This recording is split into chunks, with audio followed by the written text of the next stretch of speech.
Welcome in, everyone. I'm alone. I gave it a minute to see if my co-hosts would appear. They have not appeared. So we're here. I'm going to do the show by myself. Yeah, let's just jump into the opening segment. Why not? The Steelers fired offensive coordinator Matt Canada. It's about time. They were averaging a dismal 16.6 points per game, less than 300 offensive yards per game. No improvement from Kenny Pickett whatsoever. Total misuse of George Pickens. You can see his advanced route tree if you want to look at that. A lot of bad carries from Najee Harris. 60 yards in 5 games from Pat Freiermuth. Not good. So, yeah. However, I will say, if you think this is going to solve everything, it's not. Kenny Pickett has been horrible, as usual. And this offense is not going to be high-flying until they have a new quarterback. So, other than, I think we're going to see more Jaylen Warren, less Najee Harris. I don't think that this is going to be a magic solve for the offense. But yeah, so if you're here, make sure to like, comment, and subscribe. And of course, sign up for Patreon if you like my fantasy advice. And here's a link to the Patreon right there. If you want to comment, make sure that you're subscribed. I turned on the subscribers only mode to make sure that only subscribers can leave comments. So we picked up 10 subscribers last week from doing that. So I'm hoping that a few more people choose to do that this week. If you're following me on Twitter or X, as Elon Musk wants us to call it, I suggest that you follow along on the YouTube. You can't ask questions on the Twitter, and also, X is a mess. So yeah. Promote some stuff here. Not exactly used to doing the show by myself, but I will manage. I will say if there are very few questions, the show will be very short, because if I'm doing a show alone, I'm definitely better having it pre-recorded than I would be having it, and in any other fashion. So with that said, let's take a look at some of the questions that we have. Where is CJ Stroud and Tank Dell in your dynasty rankings? And I appreciate Caleb, not just for the question, but for being very helpful in the management of my channel. To answer the question, I have CJ Stroud at Dynasty quarterback 4 and Tank Dell, Dynasty wide receiver 19. I've heard some people putting Tank Dell in their top 10. I think that's going to be very quickly featured as a mistake. I like him, but someone of his size in the role that he has is probably not actually going to be a top 10 Dynasty wide receiver. So I do think that the Texans are probably going to add another wide receiver in free agency or highly in the draft. So we'll have to see, but I have him at wide receiver 19. CJ Stroud, I have no concerns. Quarterback 4, just behind Allen, Mahomes, and Hurts. And if you had him quarterback 1, I wouldn't laugh.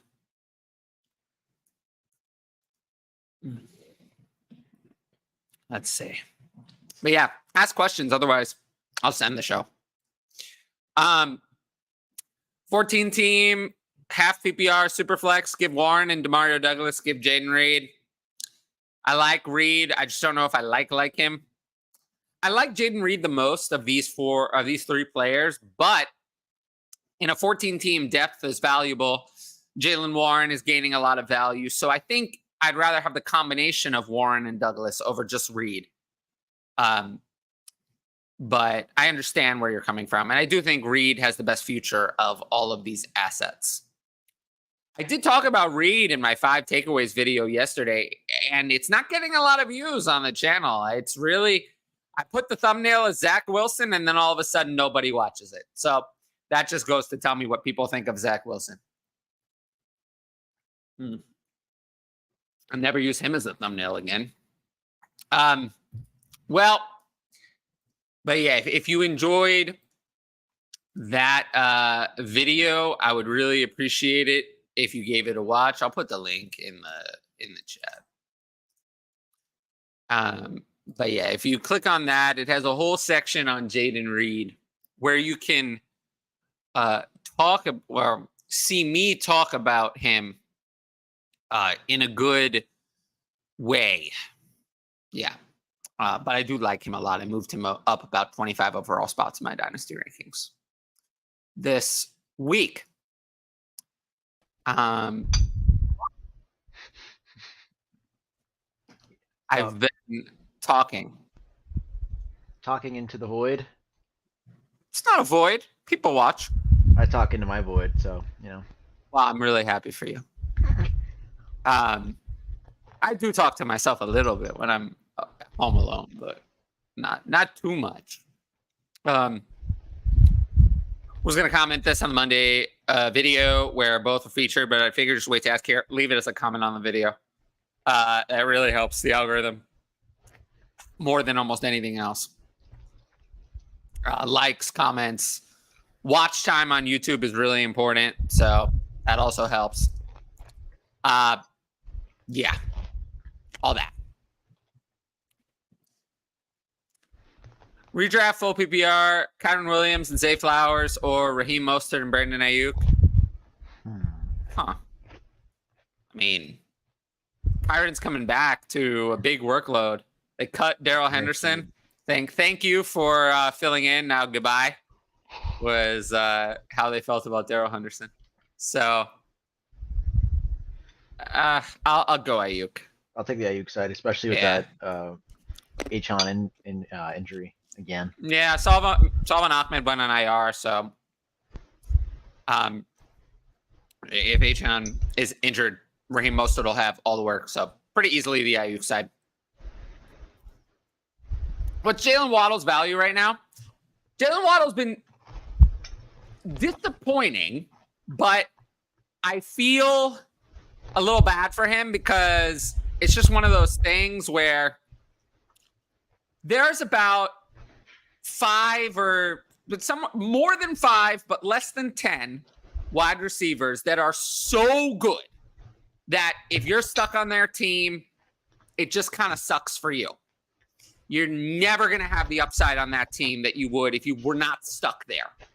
That list includes guys like Justin Jefferson, Jamar Chase, but even CeeDee Lamb is not that good. Even CeeDee Lamb is not in that group. Like, there was value for Amari Cooper when CeeDee Lamb was there. Even so, CeeDee Lamb, my dynasty wide receiver, Amon-Ra is not either. Like, my dynasty wide receiver 3 and 4 are not in that group, but Tyreek Hill is. And Tyreek Hill is probably number 1 on that list this year. Is so good that it just doesn't matter. No one else is going to be top even 15 probably when he's there. He's just that good. He ruins everyone else. So it sucks for Jaylen Waddle, but I don't know. I mean, I still have him as dynasty wide receiver 10, but it's because there's, it's crowded. I don't know. What do you think? I totally agree. And Waddle managers got teased too. That one drive that Tyreek went out, he got absolutely peppered on it too. Yeah. Was it like 3-4 targets? It was a lot. Yeah. The potential would be there if Tyreek were ever to go down, but you're exactly right. But you have to value him at this rate because I know Tyreek Hill's made the comments and whatnot about how he's going to retire soon. Jaylen Waddle's super young, so like it's one of those assets where you have to hold. And I think his dynasty value, I don't think it's changed for me. Maybe a little down from the start of the season because if you look at the situation, it's, what can you do about that? He's still a good player, though. Yeah, I think people see that he's still a good player, but he's kind of doing the worst of both worlds from his first 2 years. He's not getting the receiving volume from year 1 and not having the massive big plays in year 2. He's not doing either of those things. So, he's still having 64.1 yards per game, which would pace for, let me do quick math. That would pace for 1,089 yards. I mean, that's not actually that good. It's tough. It's tough because the talent's there. The talent's there, but I understand. I understand being frustrated, but you can still play him every week. We're not talking about someone unplayable. So that's why I still have him ahead of guys like Jackson Smith and Jigba, who has been unplayable. Which two should I pick up from this list? Noah Brown, Keaton Mitchell, Tyler Boyd, Demario Douglas, Drake London, Josh Downs, Singletary, and Jaden Reed. Well, I assume this is a redraft question. Jaden Reed is probably, of players that are on there on a lot of waiver wires, he's probably the top of the list. But these are a lot of players who are not on most waiver wires. Tyler Boyd, we can just X him out. He has no value at all with Jake Browning at quarterback. I don't know. I mean, pretty much all of these players, if they were on waivers, I would say that they should be picked up outside of Tyler Boyd. I think if I had to choose, Devin Singletary just has so much potential value if Dameon Pierce just never comes back or never gets his role back. So I would probably have Devin Singletary number 1 because there's not a league-winning wide receiver on this list. Even Jaden Reed's upside is like wide receiver 25 to 30. So I think I would go Singletary and London. But close. London and Reed are close the rest of season. A lot of it depends on how much time Aaron Jones is going to miss because Jaden Reed suddenly was used as a runner. But if Aaron Jones comes back, that usage goes away. So we'll see. They got the best report possible from that, is what I was hearing. Yeah, and the other thing is they lost both of their running backs on back-to-back plays. They're going to have more than one active running back for the next game. It's going to be somebody. So is he going to get that role anyway? Or is it going to go to some running back? So that's the thing. I like Jaden Reed a lot. I moved him up in Dynasty. He's now my highest rated Dynasty wide receiver on the Packers. Ooh. But in redraft, I still think there's a universe in which Drake London gets his act together. Because when he's been healthy, outside of that week 1 aberration, he's actually been just fine. He's been just fine. He's been playable. So we'll see. He's the only player that can play with certainty on the Atlanta Falcons. I know Bijan's there, but I know. Jokes. Drake London, yeah. To me, it's pretty clear that Drake London is good. Yeah. I have no talent concerns with Drake London. I had more talent concerns with Kyle Pitts than Drake London, if that helps. Whose talent I'm more concerned about. I accepted that trade earlier. Oh, I'm not sure what trade you're referring to. I think it's this might be a YouTube comment, but I think it's Kelsey and Eckler for Pitts and Olave. I think this was Dynasty getting Pitts and Olave, which obviously we like. We love that. I mean, yeah, Olave is worth more than Kelsey and Eckler combined in Dynasty. I will say, I have an opportunity to say this because I looked at both of these players. Austin Eckler, the fantasy points were there. But I don't know if you saw that video. Did you see the video? I saw that video. You saw the video. It took a long time. It took a long time for him to make that run. Austin Eckler has lost like 5 steps. It is not good. He will be good the rest of the year. I'm fully confident in that. I do not think the Chargers will re-sign him. I think he's going to go to the highest bidder, which is going to be a team that's stupid and thinks that he still has something left in the tank. He doesn't. And they're going to overpay. It's not going to be a really good offense. wherever he goes, he's going to be a sell for me because he looks washed up. If you watched him, he looks washed up. So I think I'm done with Austin Eckler. Now, since he catches passes, he's someone who'll still have fantasy value, but I don't see it anymore. And I'm not that far away from just preferring Alvin Kamara in Dynasty. If I knew Austin Eckler was going to leave, I would prefer Alvin Kamara. But on the off chance that he stays, you might be able to squeeze out one more year of Eckler, but it's not going to be the same. Now, another player who's in decline. I think we have seen that the days where Travis Kelce could carry the entire Chiefs offense is over. Those days are over. That is no longer the case. I think we saw that yesterday. Travis Kelce is still very good. He is still very good. He's going to be a top 5 tight end until the day he retires. Is he the runaway tight end 1 anymore? No. Is he the Travis Kelce of old? No.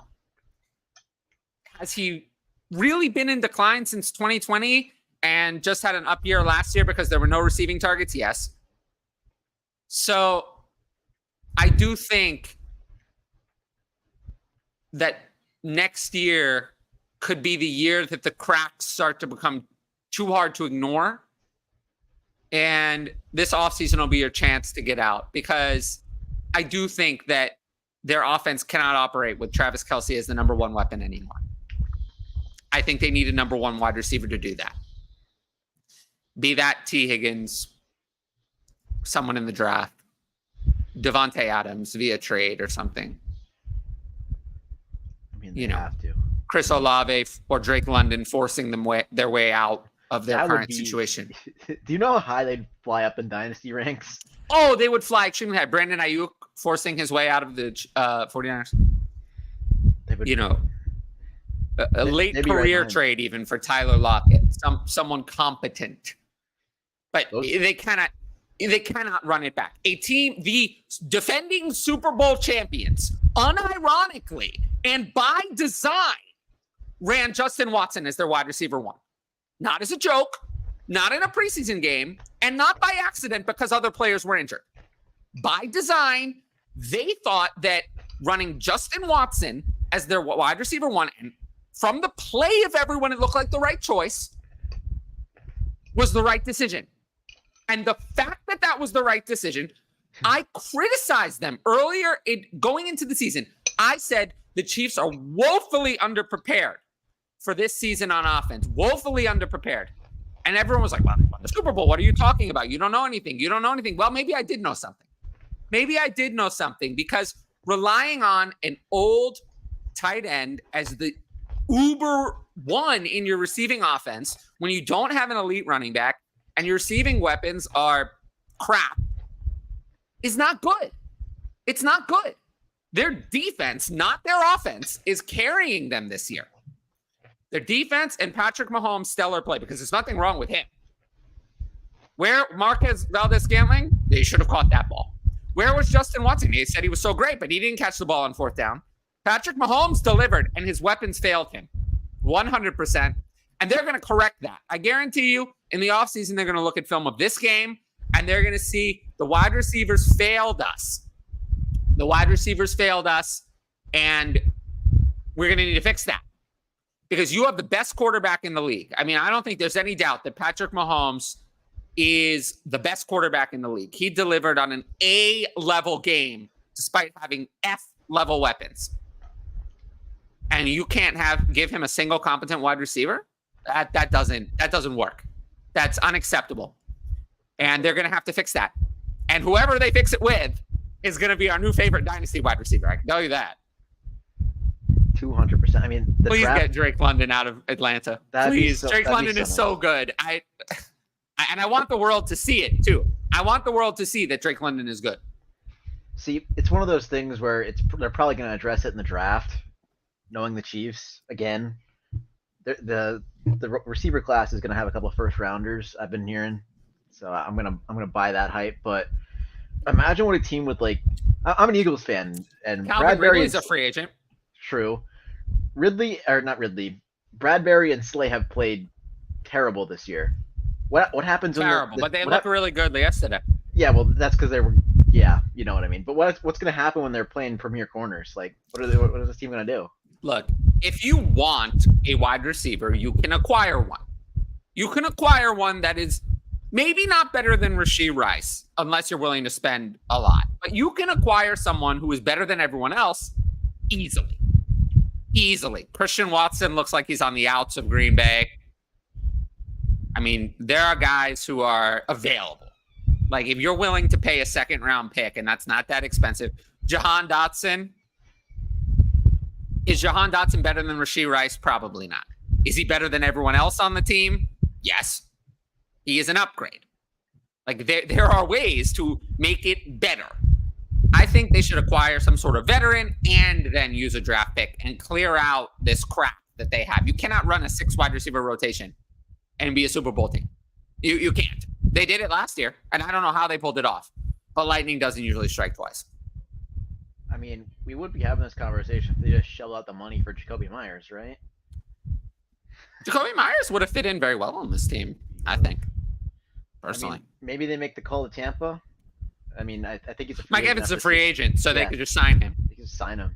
I mean, Mike Evans screams ring, like, chase another ring. I mean, he won what? He won one with Brady, but like Mike Evans seems like someone who would rather play with the Chiefs for less than come back to the Bucs for more. Refresh mine and the audience's mind. Was it money that Hopkins didn't sign with the Chiefs, or? I think it was money. Some money. I mean, they botched it there because D-Hop with actual competent quarterback play looks pretty good. He would have been. Yeah, he would have still. He still has it. Not to the level of what he once did, but he still has.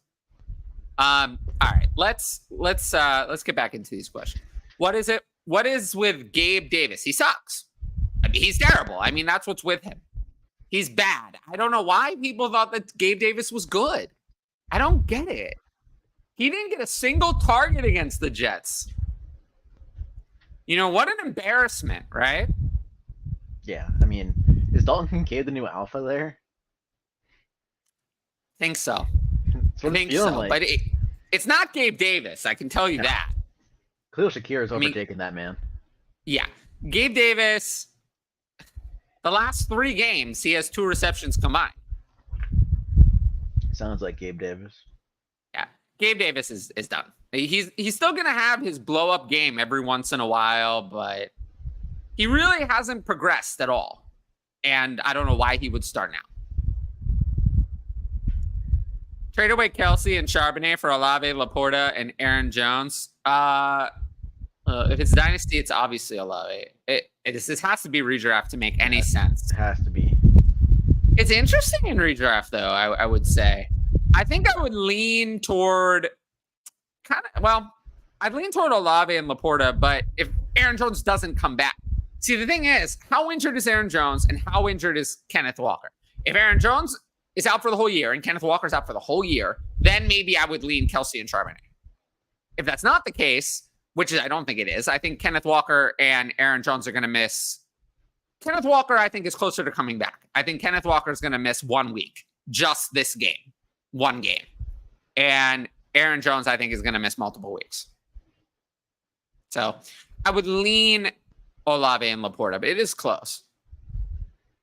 Mm-hmm. Laporta's been a little colder lately. I saw that tweet. I forget who tweeted it out. I feel bad that when Montgomery and Gibbs both play, he's been pretty capped on targets. I think that was Jacob Sanderson. I think it might have been. Yeah, and I clap back at people. People on Twitter, they were talking about selling Laporta in Dynasty. They were like, if you don't sell Sam Laporta in a Dynasty rebuild, you're so dumb. I can't help you.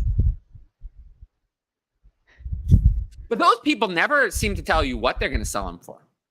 No, they can't tell you that. And they can't tell you, but another thing they can't tell you is who is going to send an offer that they're going to accept. What is a reasonable offer? They can't tell you that. They can't come up with that. They can't come up with anything. They just say it because it gets clicks. And they say it because, Elon Musk is now paying you to say ridiculous things and get a lot of advertisements in your, things. I mean, I should do that, right? I mean, shouldn't I do that? I have 41,000 followers. Shouldn't I just say a bunch of ridiculous things? It's going to make me a lot of money. A lot of money I'm turning down by being reasonable. I don't know. I don't know if that's the right way to go. Might be something to sleep on. Well, I mean, it might be. I should just say that acquire old running backs in Dynasty, trade away all your rookie picks. No, it's silly. Selling Sam Laporta is silly. Of course, I'll sell any player if I get a good offer. Every player is available. That's how you play Dynasty. Every player. I don't care who they are. Every player is available for the right price. For the right price, every player is available. There are some players where I like that price. Some players I like that price. Travis Kelce, almost every selling price I like, for example. So he's a sell for me. There are other players where I like the buying price. Dalton Kincaid was on that list, not anymore. Trey McBride was on that list, not anymore. But someone like Michael Mayer or Luke Musgrave, I tend to like the buying price. So those are buys. Sam Laporta is not really a buy or a sell. In most trades, I dislike the offer in that if I have Sam Laporta, the offer is not enough. And the offer that someone wants for Sam Laporta is not enough. So I'm on the side of not making a move, which makes him a hold. Would you trade Waddle for Puka? No, I wouldn't. No, I would not. I would not. No. I would not, because I think of the two, Jaylen Waddle is superior. He has the better tie to the better quarterback for the foreseeable future. And while there is an age difference, it's not like that much. It's 2.5 years. It's a difference, but not enough to swing me the other way. I do think if the biggest problem is if the quarterback situation is bad, Puka Nacua is not going to be worth that much. Whereas I think Jaylen Waddle is better and can stand on his own. That's something you have to consider with wide receivers. Like, there's quarterback proof, but some guys are more dependent on quarterback play than others. I get it. I mean, you could just point to Garrett Wilson being absolutely nuked this season without Rodgers, so no matter how good he is. Yeah, I mean, I think that's more that Zach Wilson is so bad. I think Garrett Wilson is on the level of being quarterback proof for anyone except Zach Wilson. And Tim Boyle, college stud Tim Boyle. Oh God, we're not gonna do this.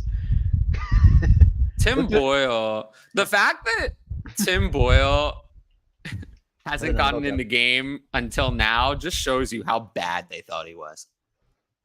Look at his college stats. How bad must he have been? Have you not seen his college stats? No, why would I? I mean, it's we're talking about. Boy. Was he good in college? No, he was terrible. You might want to go look those up. It's fun. It's something to look at. No, well, I guess I'm not going to look at them then. It's a very ugly picture. I'll just say how much. Would you give up Tyreek, Pollard, and T. Higgins for Diggs, Jamar Chase, and Bijan Robinson? And like I said earlier, if you're watching and you're not subscribed so you can leave a question. Would I do this? No, I'm giving up Tyreek, so no. The answer's no. No. I mean, the answer's no. I'd have before to think, this week, maybe. Now, yeah, no. I was about to say I'd have to think about it if Joe Burrow was still playing the rest of the season. Then you have a discussion here. T. Higgins is a borderline drop in redraft. I mean, we always say the nonsense of the plates, they're injured, they're not going to come back is the case. T. Higgins is a rare exception.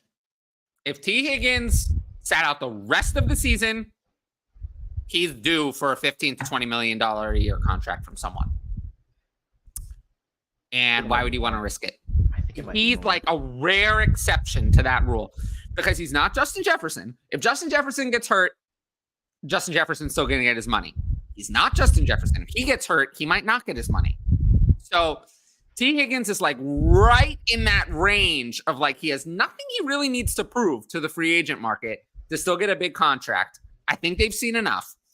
But he's not good enough that if he has a devastating injury that he'll still get paid.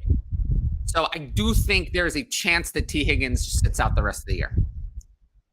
I mean, I can definitely see it from that point. I mean, it's a smart financial point. The Bengals are playing for absolutely nothing at this rate. Like, he has nothing to play for. He's a rare player who has nothing to gain. I agree. And I think he's gonna get more. Nothing with Jake Browning is going to help his free agency case. No. And you see that wide receivers are so in demand. If he's healthy, he's getting 15 to 20 million a year at minimum. I think it's more. I think it's more. Christian Kirk got the bag. Like, T. Higgins is better. And I think T. Higgins is going to get more. I think NFL teams are smart. And I don't know if the Bengals can afford to franchise tag him. I've thought that they would, but I'm now starting to think that that's just not going to happen. Can they franchise and trade? Like, maybe that's hard thing to do. I mean, you can franchise him with the. It's going to ruin their cap to franchise him and keep him. But they technically can do it. But I think that the idea would they would franchise him and trade him as their first choice. Because he's too good to lose for nothing. They're in a tough spot. But I think that T. Higgins plays 2024 on another team. Should I trade Calvin Ridley, Kenneth Walker, Chuba Hubbard, and Khalil Herbert for Garrett Wilson and Breece Hall? Well, if it's Dynasty, of course. If it's redraft... I'm just shaking my head assuming it's redraft. If it's redraft, I'll take Wilson and Hall because Hubbard and Herbert are worth nothing.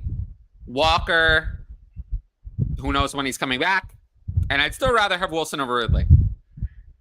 So I'll take Hall easily. I don't like buying into the Jets. Obviously, if this is Dynasty, it's one thing, like you said, I auto accept. Like, go run your phone right now. But I think Kenneth Walker is going to be the best player from this trade if he comes back in a week. I don't think so. He's losing so much of the role. I know he's losing opportunities to Charbonnet because Charbonnet's been pretty decent. But the playoff schedule is brutal. If they're sharing the role, I don't think Kenneth Walker's a top 20 RB. If they're both playing, you're right. Don't they have like the 32nd? It's the dead worst. Yeah. Okay. Then give me that side and redraft. And if they're sharing that role, I think Kenneth Walker's. If it's really shared, I think Kenneth Walker, if he comes back from injury, and that's still if, not when, is more of a mid to low end RB2. It's so tough because I don't want to. You're right. You can't get another Breece Hall. You can't get another Breece Hall. You can find the wide receiver production, and at the end of the year, it comes from players you would never expect. This happens every year, but there is no other Breece Hall. You cannot find that. So I'm going to take Breece Hall. You're right. You talked me into it, and I also realized like it's just hard to buy into an offense led by Tim Boyle. Matters less for the running back than the wide receiver because the running back can get the opportunity anyway. I will say Breece Hall has been hurt the last couple of weeks by the bad offense, but he still found the end zone. Yeah, through the air. This week against Miami, though, I will say they're going to be playing from behind. And Tim Boyle's not going to be able to throw the ball down the field. So I expect another massive PPR output from Breece Hall. Miami is nothing special against the run either. Can we talk about how that game's 3 p.m. on a Friday? Whose idea was that? I have a problem with it. You get another day of football. I'm going to be at work. I have a problem with it. Well, that's your problem. You get another day of football. I want to be a little careful about complaining about things like this. Complaining about more football? Yeah. I mean, yeah, I remember the good old days in the pandemic where they're just like, Tuesday night. Oh, Tuesday night football. I love Tuesday night football. Didn't they play Wednesday too? Oh, yeah, Wednesday, Friday, Saturday. I mean, we can have football every day. All right, we talked about that. Dynasty trade deadline this week. Who are some must-haves and some must-sells? Well, must-haves, there's no such thing. I mean, there's never players that I feel like I have to have them at any price. The more interesting thing is must-sells. As in players that if I'm in a rebuild and I have running backs, the list of running backs that I don't consider to be must moves are Bijan Robinson, Jahmyr Gibbs, Breece Hall, and possibly a hurt Devon Achane. And that's it. I'd like to move off every other running back until you get to a point of being low enough valued that it's okay to keep them. Like, I'm fine keeping Keaton Mitchell. You know, like, I don't have a problem keeping Keaton Mitchell or Tank Bigsby. Like, at that point of value. But guys that are absolute must sells are, I mean, Christian McCaffrey, if you're in a rebuild. Josh Jacobs, no matter what your team looks like. Austin Eckler, scary. Ramondre Stevenson, just kind of done with him. Brian Robinson. Tony Pollard, this was your one chance. He scored. Brian Robinson is not actually good. Joe Mixon. Rachaad White. That's an interesting one now. Rachaad White is bad, but is getting the full role, which are always players that I want to sell. So he scares me. There's not a lot of running backs I really feel comfortable with. I'd be okay on Dynasty keeping Charbonnet because I don't feel like you're going to get an offer good enough for what he is. Yeah, Charbonnet is probably a hold. That's about it. Running backs drafted this year and last year. Yeah. Breece Hall. It sucks that Charbonnet was drafted into that situation. Really does. He's looked good. Yeah, because we're talking about someone who easily could have been a top 10 Dynasty running back. So that sucks. Thanks, Seattle. Yeah, well, they also are ruining Jackson Smith and Jigba. Would you start CJ Stroud over Justin Herbert this week? Oh, 100%. This is not a decision. I have CJ Stroud at quarterback 5 against Jacksonville. I have Herbert at quarterback 13, outside my top 12. Baltimore has eviscerated quarterbacks. And Justin Herbert is lacking weapons. He has Keenan Allen, but that's it. Everyone else is hurt or performing poorly. So this is not a decision. I would start CJ Stroud. Don't hit on the legend Stone Smart. Who? The guy who played, 20% of snaps and had one catch and caused some people to take, like, the biggest victory lap I've ever seen over one catch? I mean, come on. Come on. That's not... You say it's predictable, but it's not. It's not. He had one catch, 20% of snaps. I mean, this is not a thing. This is not a thing. I mean, you can, I'll victory lap when I hit red on the roulette wheel. And that's a lot more likely. Just that's what happens when you bust on a draft pick like that. With the, is it too premature to call QJ a bust? Like, oh no, I don't think so. He is so bad. I think he's done. He's so bad. I feel bad for future TCU wide receivers because they're not going to get a fair shake. Oh my gosh, I was gonna tweet this out. Jalen Reagor were drafted in the exact same draft spot. I was gonna tweet this out and I didn't get the opportunity to because I forgot. If CJ Stroud wasn't doing what he's doing, helmet scouting would go so hard right now. Yeah. But I don't think this TCU wide receiver will ever be taken seriously again. I mean, it's hard to. But it has nothing to do with that. No. And we all know it. But I guarantee you I'm going to hear that all the time. How are helmet scouts doing with CJ Stroud? How are they doing? They're not doing too hot. They're in shambles. Is the Chiefs even a good landing spot? This is a great question. Are the Chiefs even a good landing spot for wide receiver for the 2024 NFL draft? A lot of good options, but they haven't featured a guy outside of Hill. That's because they haven't had anyone good outside of Hill. They've all been so bad. They're still a good landing spot. At the end of the day, what makes a good landing spot is a good quarterback. And not a lot of incumbent wide receiver competition. They have both. So they're the best landing spot. Yeah, especially like if we were talking about Travis Kelce starts to show cracks in his game. Mm-hmm. I'm just going to need to throw the ball to someone. Isaiah Pacheco can't keep taking 10,000 steps a yard. Have you seen those memes? Yes. I do agree that there were people targeting the situation when it was Hill and Kelsey. People were targeting other wide receivers on Kansas City, and that was stupid because we talked about Hill earlier as one of these uber elite weapons, and then Kelsey was also that, and to a degree still is. So a third weapon alongside two uber elite weapons was not something to target. This is a different situation now. This is a different situation. This is now, there is room for a very elite wide receiver production because we've already seen it happen. And that was with prime Kelsey, which we're not going to have in 2024 and beyond. Toronto Dave is this celebration emoji. We love Toronto Dave. We do. Let's see. Do I see upside to Noah Brown? Not really. There's no challenge to Tank Dell as wide receiver 1. No challenge to Nico Collins as wide receiver 2.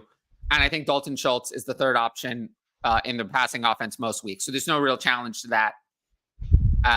So the answer is no.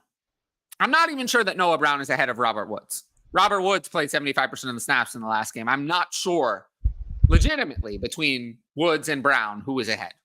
I'm actually not sure. I don't know who's going to be ahead because they've not all been healthy for the same game at the same time since ever, really. So the answer is no. Free Drizzy. Do you know what this means? No, I thought we were freeing Drake there for a second, but Drizzy. I'm unfamiliar with the slang nowadays. I've gotten old. You still look young. A little bit. I look old and worn. You know. Dave's hip with the times. What can I say? He posts his That's meals. probably true. He posts his food. Oh my god, it looks so good. Where's your food? Not looking like Gabe's. I can tell you that much. I mean, I don't know anything about making food, but I know about eating food. Would you trade Olave, Achon, and Ford for Chase? I would. Yeah. Chase. Trade Gabe Davis in both my leagues, one for Devontae and one for Pittman. I don't know when you ever could have done either of those, but I'm very happy. You did a great job. Love it. With Boyle named as the starter, it kind of scares me more than Zach at quarterback because the targets. Honestly, with how bad Zach Wilson was in this last week, it literally cannot be worse. So, should I trade Brees for Rashad White? No, but that Tim Boyle college stat line looms large. His NFL one isn't much better. Well, he doesn't have to have any passing accuracy to hand the ball off to Brees. I do think they're going to run even more and pass less. So I'm a little less worried about Brees Hall, a little more potentially about Garrett Wilson. This week, Garrett Wilson is an incredibly risky. I mean, I have him at wide receiver 20, and I am like terrified at that rank. The matchup is so good. They're going to be playing from behind. That's valid. But, man is right. Pickens and Judy for Amon-Ra. Yeah. Judy's worth almost nothing, so I'll take Amon-Ra. Totally agree. I traded Mostert and Ayuk for Kyron Williams and Flowers. Regretted it right away. I'm really sorry. This is why you should sign up for the Patreon and ask me the question before you do the trade. Same guy wants Kyron Williams back for Thielen and James Cook. I would take Thielen and Cook. Yeah. I'm not confident that Kyron Williams is just going to walk back into being a top 5 running back because he did it with a lot of touchdowns, a lot of receptions, and once Cooper Kupp came back, those went away. So I don't think the receptions are going to be there. I don't know if the touchdowns are going to be there. So I think Kyron Williams is more of a volume RB2, which is still good. I don't think he's going to have any challenge in the backfield. I'm not saying it's going to be a committee. I'm just not sure the receptions are going to be there. That's really the key. Thielen and Cook are worth more. I don't hate Thielen. He's been reliable. That's because he's the only guy in the offense that's kind of productive. Yeah. The offense is so bad. Cook is coming on a little. He looked good in the last game. Mm-hmm. Yeah. I mean, they're starting to know, hey, hand this guy the ball. Josh Allen can't play hero ball 200% of the time. Yeah. What happened to Leonard Fournette. They signed him to the practice squad and then just never activated him. Isn't that strange? Maybe they were sold on James Cook. Or it's really being sold on Latavius Murray. Don't ask me how he got there, but here we are. Latavius must be like the best locker room guy ever. It's like Frank Gore. He's always added to every roster. I don't know why I thought about this when he said locker room, but have you seen the Quentin Johnston locker room video? No, what happened there? It's just the away locker room, but it's just a funny visual. He's getting interviewed. They take his nameplate off the locker. Well, I don't know. I mean, I think that could be happening. I think that he could have his nameplate taken off the locker. Some of those videos, oh god. I mean, look, if you're a first-round pick, you get a second chance. You get a chance to have an offseason and to get your shit together and produce. I mean, you do get that opportunity. Because it looks so bad if a team just turns their first-round pick into nothing. So he is going to get an opportunity. However, I am not optimistic. I mean, bad doesn't even begin to describe it. In Dynasty, I have him down at wide receiver 42. Because there's a universe in which he turns it around. It exists. It's the slim road. It's very slim. But the thing is that it's the kind of thing where he's on a great offense with a great quarterback. So just for the market value alone, it's not possible to drop him to wide receiver 60. Like, that is not possible. Because one highlight video and he'll be worth wide receiver 40. So, like, I can't drop him to wide receiver 60. Like, there is an innate value that he has, Quentin Johnston. That's the thing. There's an innate value that is not going to disappear no matter what he does, unless he gets severely hurt or suspended.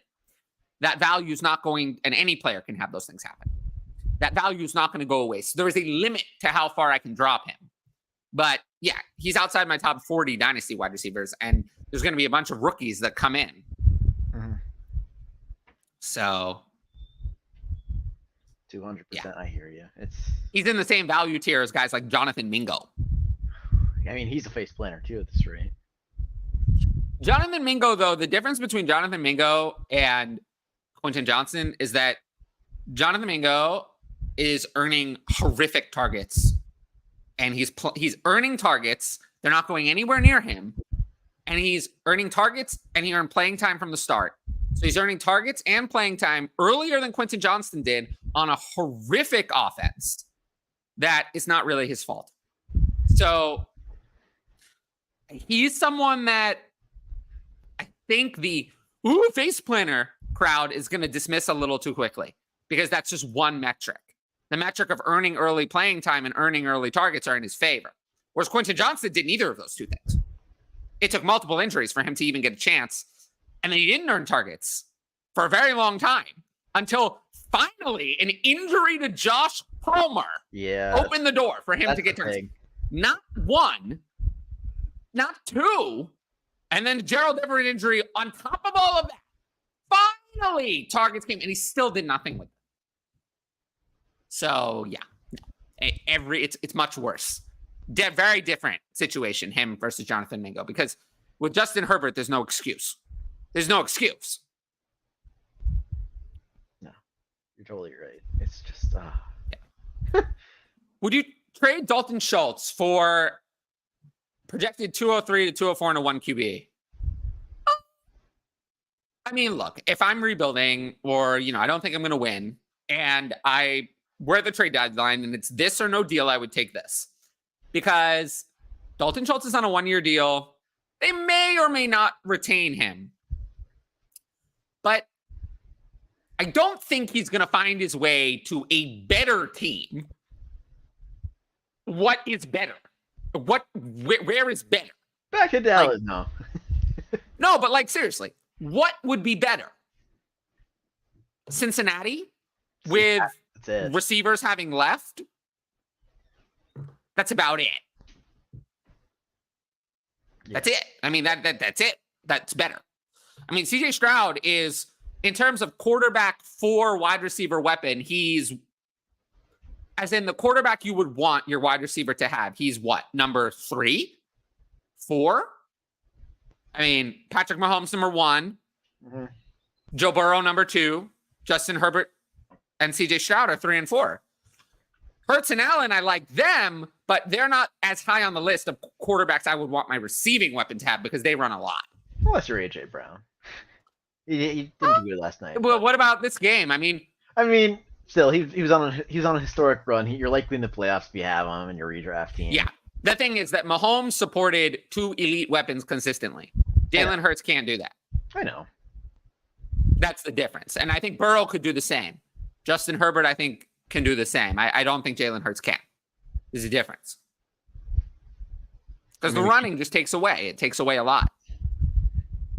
But CJ Stroud is in that elite group of the best of the best. So it's not going to get better, the situation.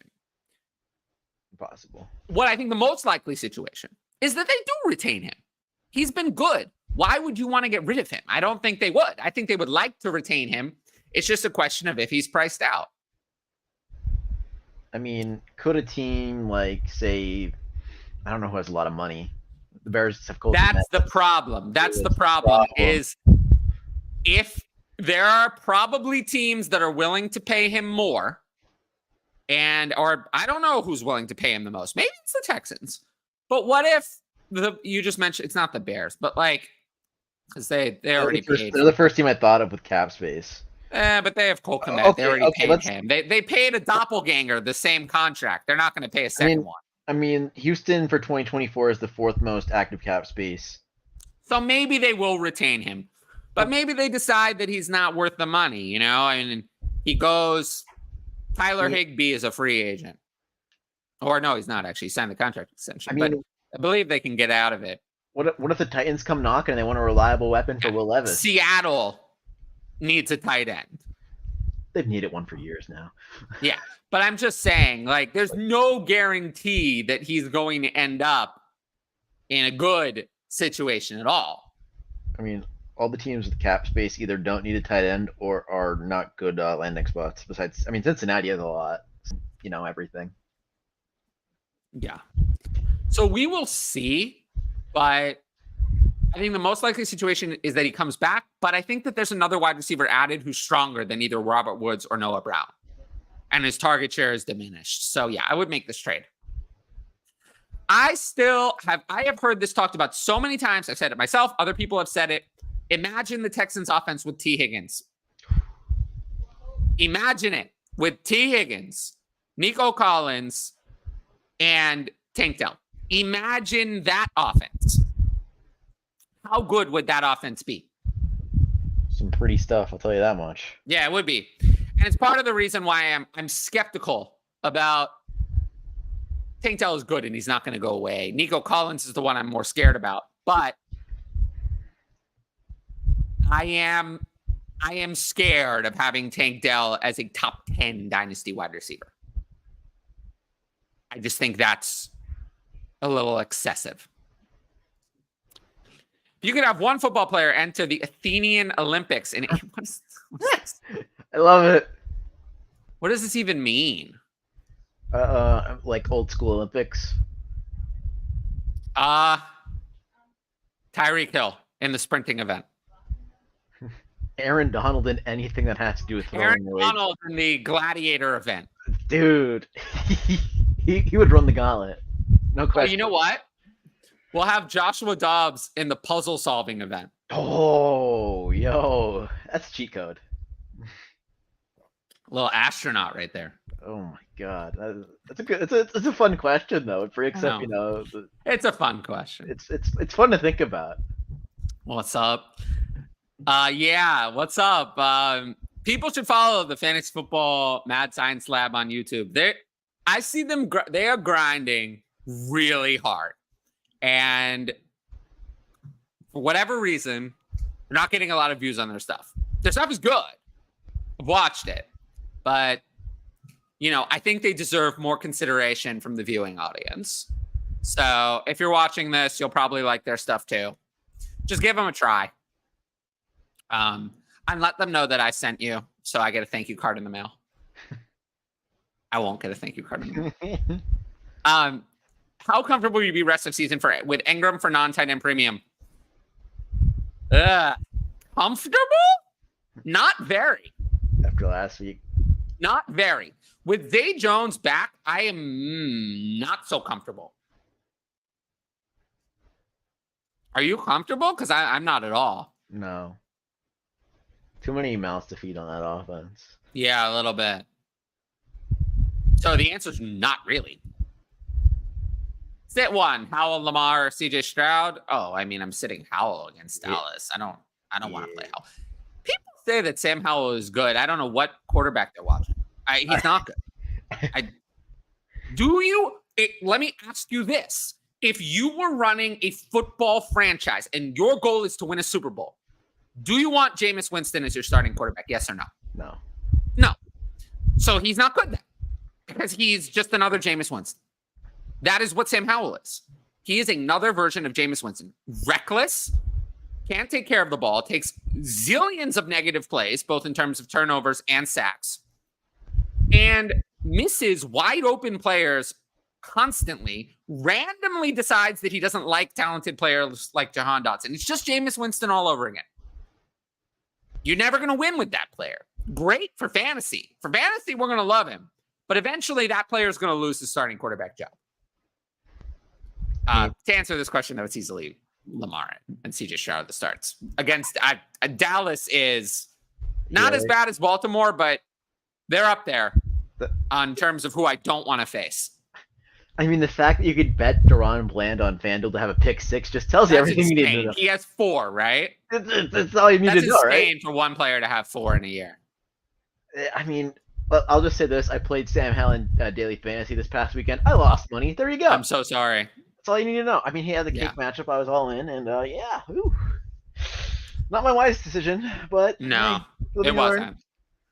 Oh, Drake London is jersey. Oh, yeah, that makes sense. That makes sense now. Free jersey. I do want to thank the people who've subscribed during the show. I believe we've picked up 6 subscribers, so we need 26 more for 2,200. I want to have 10,000 subscribers one day. You know, wouldn't that be nice? Wouldn't that be nice? Oh. Should I trade Eckler and Waddle for Olave, Kelsey, and Garrett Wilson? In what? Well, actually, it doesn't matter. This feels like a dynasty. It doesn't matter. If it's redraft, I'll take the Kelsey side. If it's dynasty, I'll take the Kelsey side. Yeah, it feels like a redraft question, though. It has to be redraft because in dynasty, it makes no sense at all. Yeah, I'll take Kelsey side. I'm okay with Jerome Ford and Tony Pollard. I'm fine managing. Tight end is Ingram. Like you're getting. I'm good. Take Kelsey. You're getting the biggest upgrade here. I think you're getting the value too, let alone an upgrade. Should I play Dak Prescott versus the Commanders or Jalen Hurts versus the Bills? I don't rank kickers. Lindell Elliott is good for that. Now that I'm eliminated from Scott Fishbowl, I'm not answering kicker questions. Couldn't tell you. But as hard as it is, I'm going to go Jalen Hurts. I get it. He didn't deliver in the last game other than the 2 rushing touchdowns. He didn't play very well. But I'm not as afraid of the Bills defense as I was of the Chiefs. I mean, they've too many injuries on that side of the ball for Buffalo. The Bills defense looked good in one game this year, and it was against the Jets. Yeah. I'm going to play Jalen Hurts. I have Dak Prescott ranked in my top 5. I am concerned that this could be one of the games from the Cowboys. I think we've seen 3 of them this year where their entire offense is scripted out of the game. Because Sam Howell was so bad, turns it over. Dak Prescott doesn't have to do that much. So for that reason alone, I'm gonna go with Jalen Hurts. Yeah, and both are must plays though. In almost all formats. I do want to answer the kicker question on Forte into the kicker realm of things. I think the Cowboys are going to score too many touchdowns this week against the Commanders, and Dustin Hopkins is playing at Denver. Get those long field goal bonuses. I love it. My 2 cents. Redraft, Debo or Garrett Wilson. Okay, both of these players terrify me. Debo, Debo last week really was not involved. 4 targets and 1 carry. in any given week, Debo can just be not involved in the game plan at all. Like that's what happened this last week. He was just not involved. Garrett Wilson is never going to be not involved. He's going to see more looks on a week than Debo. But Debo's going to get the higher quality stuff, probably. I'm going to go Garrett Wilson. Even this week, I have Garrett Wilson ranked higher. Just a little bit. It's just a question of would I rather have 11-ish targets a week from Garrett Wilson, or would I rather have 5 and 2 carries from Debo? I'll take the 11. Especially since it's full PPR. If it were half, I'd like Debo more. Because Debo's odds of scoring are high, and he gets carries. So in a half or a standard, I would more consider going toward Debo. But I even have Garrett Wilson with Tim Boyle ranked higher. And I do think that the Jets are going to see that Tim Boyle is not it. And they're going to go to Trevor Siemian. And I think that will actually help. We know Trevor Siemian is capable. We saw that with Joe Flacco. Garrett Wilson was a superstar. It doesn't take much. It just can't be Zach Wilson. Just honest so I do think, as sad as this is where we are. That they're going to go to Trevor Siemian for the next game, and that will actually help. That is where we are. Oh, yeah. But that's my opinion. I mean, I think we're there. I'm going to go Garrett Wilson. Yeah, I agree. Ayuk's taking over the one role. Yeah, Debo is just such a scary player. The road is so thin, and the road to busting is like so there. And Debo's a terrifying player for me in Dynasty. Like I like him, but I don't. It's so tough to value him. Yeah. That doesn't matter. Could the Patriots sign? I mean, Mike Gesicki's on a one-year deal. Hunter Henry's got to be coming up soon. Yeah, that deal was a while ago. It feels a long time ago at this rate. Oh yeah, no, that deal's up. Here we Actually, go. I didn't know that. All right. Well, first I didn't know that deal was up, but that deal's up. This is the last year. Well, so New England's gonna have a vacancy at tight end. Well, and we're not going to like whoever goes there. No, I don't think we are. And yeah, it's just a brutal situation. The choices are grim. Oh my goodness. You know, it's speaking of like tight ends who've just vanished from existence. What happened to Jelani Woods? I think he's hurt. Still? How hurt is his hamstring? I don't know. It's been hurt for 2.5 months. I just see the sleep. How hurt is the hamstring? I mean, what kind of hamstring injury is this? Was it ripped out of his body? I just see the change to out my sleeper stats. I just don't question it anymore. Like, I get it. It's just I thought, another. I see. I found where it happened. He suffers a setback with the other hamstring. That's not ideal. No, it's not ideal, but it looks like he's probably out for the year. Cool. So that sucks. Yeah, a lot. I was riding that hype train to the end, and I guess me too. At the end. Me too. I was a big fan I guess of it's the end of the hype train, sadly. I'm rooting for him though, but I think it's the end of the line. That's tough. Because tight ends have been totally unused and totally irrelevant in that offense all year. And I don't think that Jelani Woods. I think the problem is that they're going to have to retain Michael Pittman. I don't think they have a choice. Because they have the money to use. They have a rookie quarterback. They have the money to use a franchise tag on him. Like Michael Pittman is, and it's not like T. Higgins. Like the Bengals cannot afford to actually pay the tight end franchise, the tight end, wide receiver franchise tender to T. Higgins. The Bengals cannot afford that. But the Colts can easily afford to pay the tight end. Why do I keep saying that? Wide receiver franchise tender to Michael Pittman. They can easily afford it. So there's no chance he's going anywhere. No. My guess is they're going to franchise him and see how it goes. I mean, you got to pay the man. You're 200% right. Yeah, they need him. He's an essential part of their offense, and he's performed well once again this year. Despite a mess at quarterback, with Gardner Minshew coming in, I mean, Michael Pittman has once again performed well. I mean, this is his best season. best in receptions per game, best in yards per game. The only reason he's not super on the fantasy radar is that he's never had more than 6 touchdowns in any season, and this year has 3 in 10 games. That's eventually going to change. I don't think Michael Pittman is bad at scoring touchdowns. So, yeah, I think they're going to pay him. CD, Devonta, Dell, Puka, Brees, Kyron sit both Rams. Oh, how many do I get? You're never sitting Lamb. No. I'm not. You're not sitting Tank Dell. So of those, let's say I'm sitting 1 wide receiver and 1 running back. Of those wide receivers, as crazy as it is, I have Tank Dell the lowest. Really? Well, I have Puka Nacua ranked as if Cooper Kupp doesn't play. So I have Puka Nacua ranked at wide receiver 7.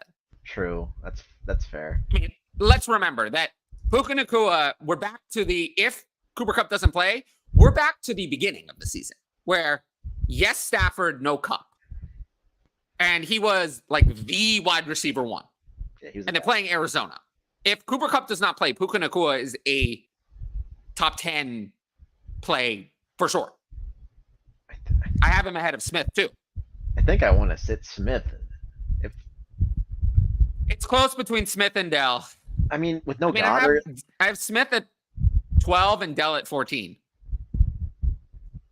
I mean, with no Goddard though, no, but if Cooper Kupp does not play, you cannot sit Puka Nacua. No. Against 7 might be too low. That might be 1. You might have to do it. I have him below Devontae Adams and Keenan Allen versus Baltimore. I could easily have him at 5. I think Tyreek, Lamb, AJ Brown, and Amon-Ra are going to be ahead of him no matter what, but I could easily have Puka Nacua at 5. Yeah, those 4 guys. I mean, we've seen this exact situation. It's everything you want. Yes, Stafford, and better health after another week to heal. No Kupp. Matchup against Arizona, who has a horrific defense, and Arizona where the offense is functional. So it's not going to be a blowout. Everything you could want. There's no sitting Puka Nacua. In terms of the running backs, I would sit Kyron. Yeah. I have Bijan. Oh, man. I ranked my running backs this week, and I had Bijan Robinson at RB 16, and I was like, I can't, but I do. I do. Yeah, but I have Bijan at 16. I have Kyron at 18. Dude, I have Hall at 8, much higher. You're going to get me angry. You just got to move on. Arthur Smith. Isn't it crazy that I have Bijan at 16, though? No, it's not. If I had told you going into the year that I have Raheem Mostert well ahead of Bijan Robinson in my weekly start sit ranking, and I have DeAndre Swift 10 spots higher, would you have believed me? No, but maybe if I started to big brain Arthur Smith, I might have been able to get there, kind of deal. Yeah. It would have been a low percentage chance of getting there, but probably not, but still. It's crazy. I would give myself a chance because Arthur Smith is just so bad at coaching. I don't even have Bijan Robinson that far ahead of Brian Robinson. It shouldn't be this way. It is this way. It is this way. It shouldn't be, but it is. I'm not saying it's not. Yeah, I have Rashad White ahead of Bijan Robinson this week, and I don't think it's that close. No. Gets all the volume. It's the one thing Bijan doesn't get. I know. I'm frustrated with Bijan Robinson, but I do think there are going to be changes. And the second we get to the offseason, I think people are going to still value him as the Dynasty RB1. So I still have him as the Dynasty RB1. But if you didn't, I can't really blame you. Yeah, no one's going to take his throne from this draft class. So no, this draft class, there's not going to be a top 5 Dynasty running back in this draft class. I think we're going to be debating. If you look at the Dynasty running back landscape, right, I have Bijan at 1, Gibbs at 2, Hall at 3, Taylor at 4, and McCaffrey at 5. And I think those are the clear top 5 by a lot. And then I have Etienne at 6 and A-Chain at 7. And then, Javonte at 8, Jacobs at 9, Barkley at 10. I think we'll probably have one running back, TreVeyon Henderson, who we'll be debating him between like, he's going to be below, Robinson, Gibbs, Hall, and Taylor. He's going to be above Javonte, Jacobs, and Barkley. So it'll be a question of how he relates to ETN and, guys like that. It'll be interesting once we get there. But it's a weak running back class. Strong wide receivers, weak running back. It's going to be interesting if the situation plays out. I'm going to have to fend off a lot of people who have like 110 and need a running back bad. I'm probably going to have to say you can't. I got to wait. I think I'm going to have a lot of that this offseason. The wide receivers are just so good. I've made a fundamental change to how I play Dynasty. We're over an hour into the show, so we can talk about this now. Heck yeah. I've made a fundamental change to the way that I play Dynasty because I think I was making a little bit of a mistake.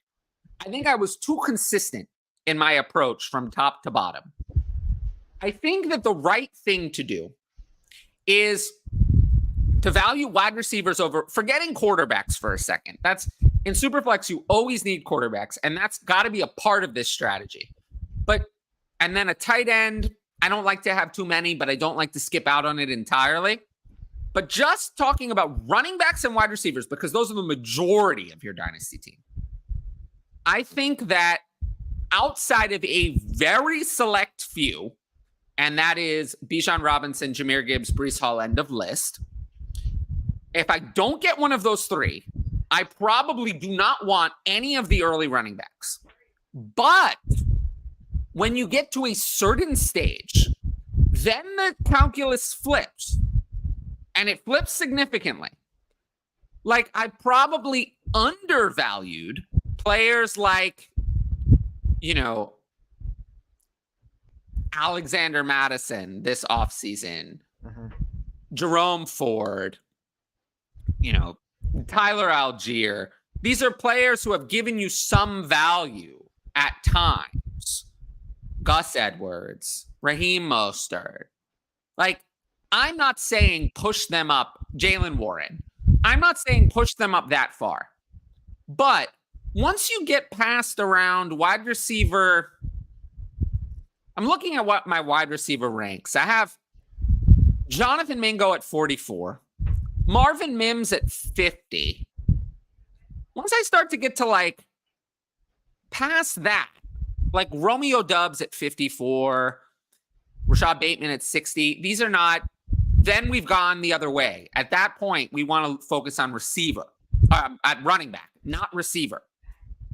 Like the best Dynasty teams I have a lot of early wide receivers, but like I have actually a couple of Dynasty teams where Marvin Mims is my worst wide receiver. I have no wide receivers valued lower than that, other than guys I like picked up during the season, like Trenton Irwin or Noah Brown. But I didn't, draft wide receivers in that like roster clogger area because the contingent value is so low. There is a Puka Nacua every once in a blue moon, but there's one of those like every 3 years. There are a lot of Jaylen Warrens and Raheem Mosterts and Keaton Mitchells that gain a lot of value. Even if it's not to the same extreme, they gain a lot of value and give you startable weeks from, throughout the year. So I think I'm going to reevaluate my process a little bit. And as I do rankings throughout the offseason, I'm probably going to, if I have to choose between Tank Bigsby and Jalen Hyatt, I'm probably going to go with Tank Bigsby because I don't think Jalen Hyatt has any upside. Just to give an example of two similarly valued players. I mean, I agree. Like the players you were listing off there, like there was a certain buy window for like where you could get them in pick swaps or something like that. Like for most of those guys that you were naming off that have provided significant value this season, or at least startable weeks, like Jaylen Warren, Alexander Madison, back when he was behind Dalvin Cook all those years ago. Like I know you can't hold those guys forever, but still, there's going to be points where you can cash out on these guys. Which you have to recognize, like, there's a point where receiver, like, you have someone like Juju Smith-Schuster who's going to hang on to Dynasty rosters for the next 3 years and has no value at all. Like, we don't want players like that. tough. And then I remember, oh gosh, who was it a couple of years back? They were jumped like all the late running backs that you draft late in your drafts get hype at some point. Who was that guy for the Dolphins again? Oh, I can't remember his name. I don't know. He was an undrafted rookie. I have to look this up, but he was on a hype train. What year? It was like 2-3 years ago. I'll take a look. It was the guy everyone in fantasy Twitter was gassing up. Myles Gaskin? No. The guy who was going to replace him? I gotta look. Chris Brooks was their UDFA this year. It wasn't Chris Brooks. Salman Ahmed? No. He just went on IR, by the way. I'll get back to you. If people are wondering, Jeff Wilson's probably a waiver ad.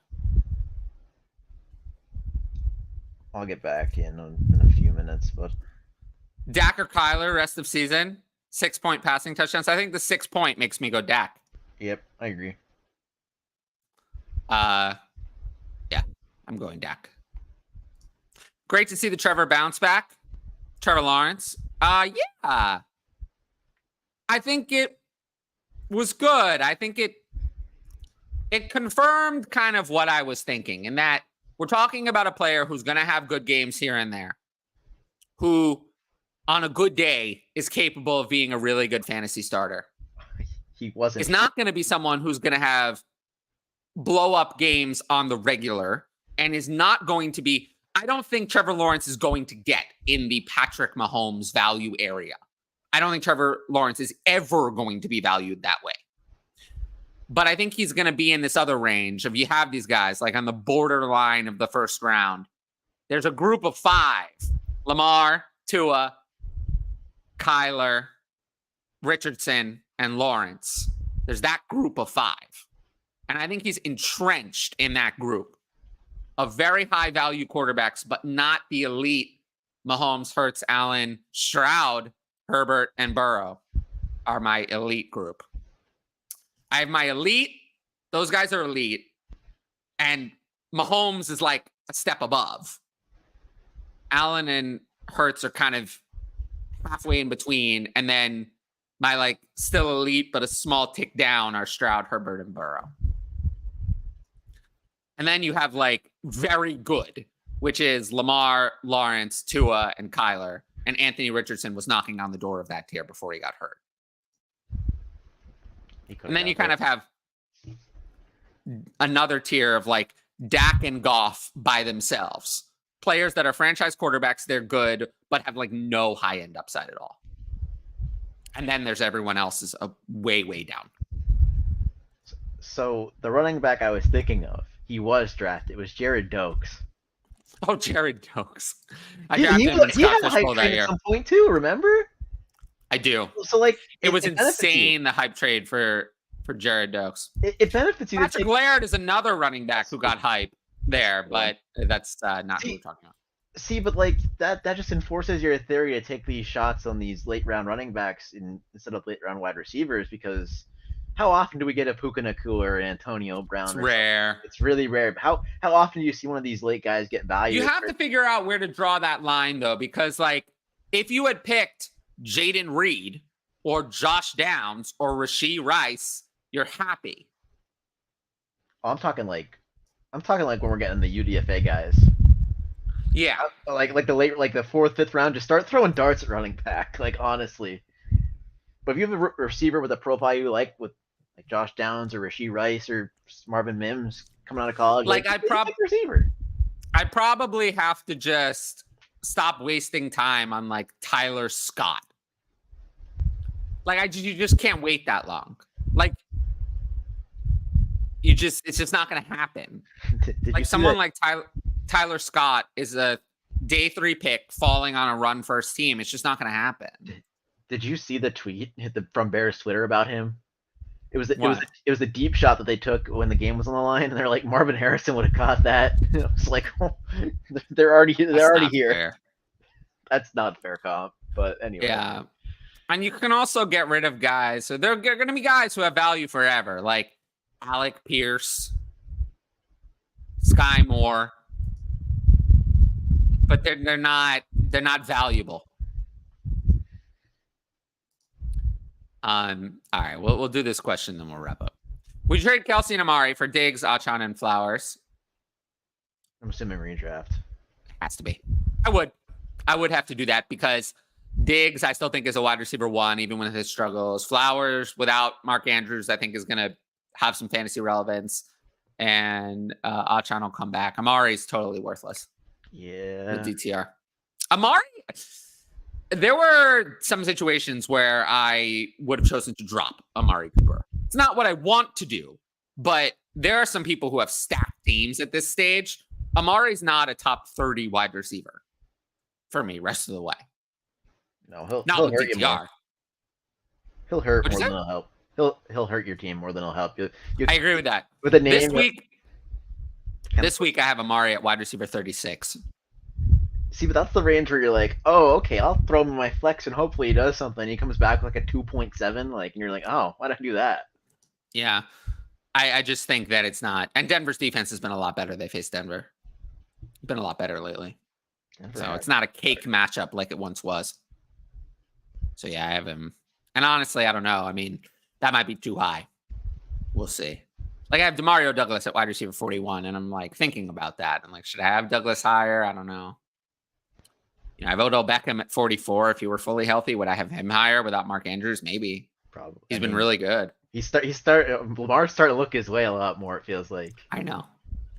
The problem with Beckham is the snap share's not there.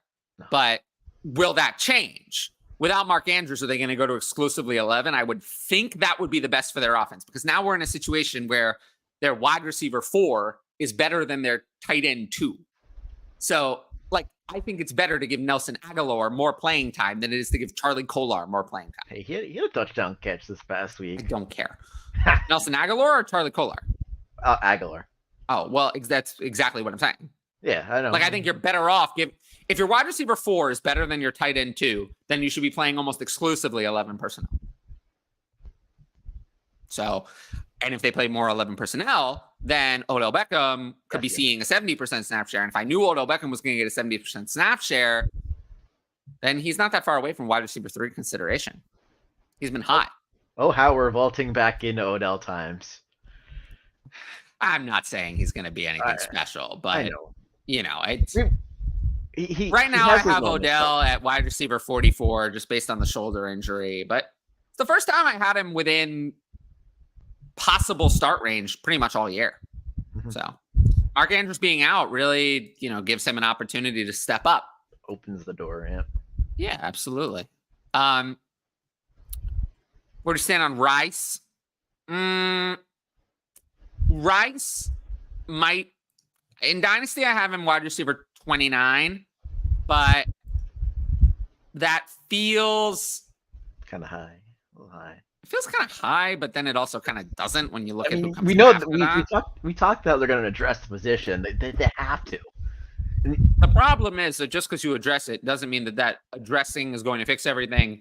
I know, but like if they choose to address it, like with the quotation marks of like a T. Higgins or someone like that, it's like the thing is that if Rashee Rice continues to play well, he's going to continue to have value in this offense as Travis Kelce continues to decline.